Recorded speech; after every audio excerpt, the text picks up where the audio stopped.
Chapter 7. The right use of our faculties. The understanding must first be free of ignorance and curiosity. If we engage in the spiritual combat with no other weapons than a distrust of self and confidence in God, we will not only be deprived of a victory over our passions, but we must expect frequently to commit greater blunders. It is necessary, therefore, to employ correctly the faculties of body and soul. The third means we propose as requisite for the attainment of perfection. Let us begin with regulating the understanding and the will. The understanding must be freed from two great defects under which it frequently labors. The first is ignorance. This prevents the attainment of truth, the proper object of its inquiries. Exercise makes it lucid and brightens it, so that it can clearly discern how to purge the soul of all irregular attachments, and adorn it with necessary virtues. The means of accomplishing this are as follows.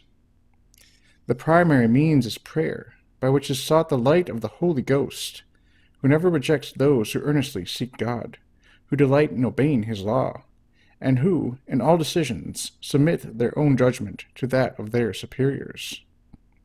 The second is a persistent application to the serious and diligent examination of every object in order to distinguish the good from the evil. A judgment is formed which is not in accord with external appearances, the testimony of our senses, or the standards of a corrupt world, but which is conformable to the judgment of the Holy Ghost. Then we shall clearly see that what the world pursues with such eagerness and affection is mere vanity and illusions. That ambition and pleasure are dreams which, once shattered, are succeeded by sorrow and regret.